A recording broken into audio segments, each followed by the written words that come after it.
Why do you do the things that you do? What is your chief motivation in the things that you do? What is the reason that you do things? Hi, it's John Elzinga, and welcome back to It's a Great Day to Serve the Lord. And our devotional topic today starts with a question: what is your motivation? What is the reason that you do things? What is your chief, your overall motivation in doing anything? The reason behind all reasons. What is your motivation? Well, I'm guessing it could be money. Maybe it's status, to have a particular position in the world, in your business or in your office or whatever the case may be. Maybe it's a self-image thing. Maybe it's even deeper than that. It's some kind of a self-fulfillment goal in terms of being all that you can be.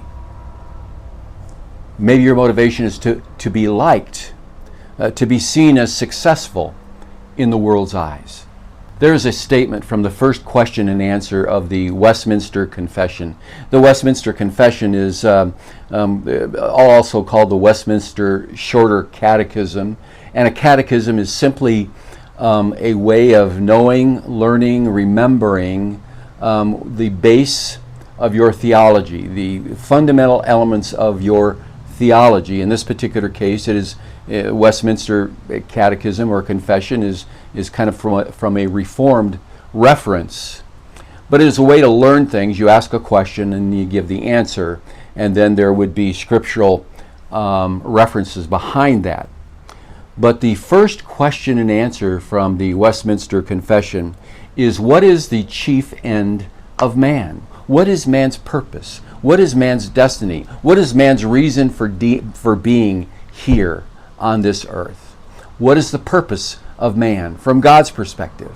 The answer is that the chief end of man is to glorify God and enjoy Him forever. To glorify God and to enjoy Him forever. And the last part of that, the enjoy God part, is not something I don't think, normally think of or conjure up or create an image of in our mind. It's something that's a little bit foreign to us, and I'll get to that part of this message right at the very end. But I'm going to start with to glorify God. And the word glorify is also something that we normally don't use in today's culture. I mean, I'm here to glorify you. We don't talk in those terms, but what does it mean to glorify? And if you look at Webster's dictionary, and you'll find that it means bestowing honor and praise, to elevate above all, to light up brilliantly. In other words, to shine a light on Jesus Christ. It is to elevate Him above all. It is to honor and praise Jesus Christ. That's what it means to glorify God. The Bible says in 1 Corinthians 10:31, so whether you eat or drink or whatever you do, do it all for the glory of God. And the word whatever here means simply everything. Every thought, every act, everything we are going to do, we do for the glory of God. That's our motivation. That's our desire. That's our chief end. That's our main reason. It is the reason behind all other reasons. In Galatians, Paul says what it is not, what it does not mean. Paul says this: obviously, I'm not trying to win the approval of people, but of God.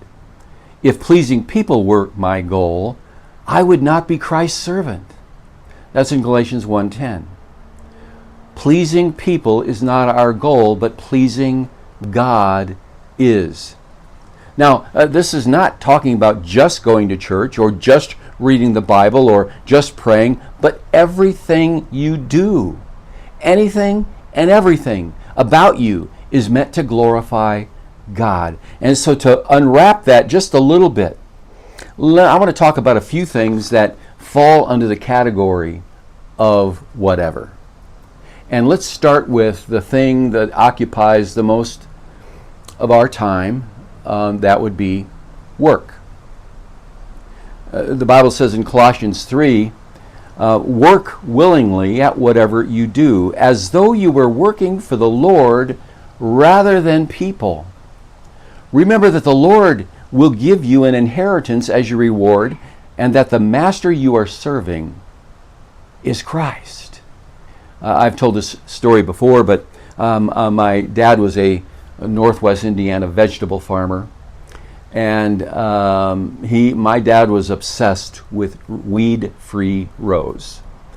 And so we spent an awful lot of time, whether it's, when we planted beans or peppers or melons or whatever, as the plant was growing up, we would take a crew and we'd take hose and we would go through the rows and hoe out the weeds, pull out the big weeds, make sure that the rows were weed-free so that all the nutrients were going to the plant itself, meaning having a healthier, more vibrant vegetable that came as a result of that.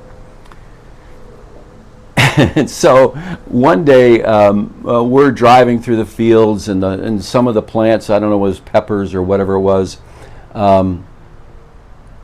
were, I don't know, maybe knee height at that point. And we're driving through our farm, and it was a pretty big farm. We're driving through between different patches, and there was a, let's just call it pepper plant on the right. And I'm sitting on the right-hand side of the car, and my dad's the driver, and he, all of a sudden, he slams on the brakes. He gets out of the car, and he walks, I don't know, it's like 4 rows in, and he pulls out this weed, like he just won something, like he was having victory over something. And I'm watching him from the cart, and I'm like, what is his problem? I mean, dude, it's a weed. What is he getting so worked off about one weed? My dad was also a very strong believer, and it wasn't until I went to college and I took a class on Christianity and culture. In other words, how Christ in us has an effect on how we enter the culture, how we do work, how we do things, how things are organized, and so on. And this idea of glorifying God in all you do, and all of a sudden it hit me. When my dad was pulling that weed, he was pulling out that weed to the glory of God. It may sound corny, but he loved weed-free rows, and he thought that glorified God in his mind, in his heart. That meant he was glorifying God by having a weed-free row. We can glorify God by pulling weeds. We can glorify God by serving in a restaurant. We can glorify God by managing employees or managing our household. And then we get to the second part of this question and answer, or the answer really, to glorify God and enjoy Him forever. Enjoying God is not exactly a picture of the relationship most people have with God. The psalmist says in Psalm 37:4, he says, "Delight yourself in the Lord, and He will give you the desires of your heart." Delight, enjoy yourself in the Lord, your relationship with God. And Nehemiah says, hey, go and celebrate, for the joy of the Lord is your strength. This enjoyment of our relationship with God is our strength. It is our delight. To love God is to enjoy God. And to enjoy God is a picture of the most gratifying relationship you can have, a relationship with God through Jesus Christ. To enjoy someone is to have a desire to be around them, and the people that love them and care for them, to be around them as well. To enjoy God is to enjoy a relationship, is to be around Him and around those who love Him. The psalmist said, in fact, better is one day in your courts than 1,000 elsewhere. I would rather be a doorkeeper in the house of my God than dwell in the tents of the wicked. That's Psalm 84, verse 10. Better is one day in your courts than 1,000 elsewhere. Yes, better than anything to be with God, to be around God, to be around the people of God. A day in your courts here is talking about, of course, in the temple courts, but it's also maybe talking and referring to the temple itself and worshiping God. For Christians, it's a desire to be at church, to enjoy worshiping Him and giving Him praise, enjoy hearing from His Word, to enjoy being with other believers who love Him as well. Truly, Sunday sets up the entire week. After a wonderful Sunday of worshiping and praising God and hearing from His Word, I enter the week fueled with the joy of the Lord. As Nehemiah said, for the joy of the Lord is my strength. And because I enjoy the Lord, because He is my strength, I desire to glorify Him in whatever I do during the week. What is the chief end of man? To glorify God and to enjoy Him forever. Let that, my friend, be your motivation. Let that be the reason behind all other reasons. And as a result, you will find a greater sense of purpose and fulfillment than with anything else in all of life. That's your devotional for this week. And if you would be so kind as to subscribe to this channel, to like this message, to share this link with other people, it goes a long way in having other people exposed to these devotionals. And if you've supported this channel, thank you very much. If you'd like to support it, just send me an email at john@johnelzing.com, and I'll send you back a link in which you can make a donation. Well, God bless you, and remember, it's a great day to serve the Lord.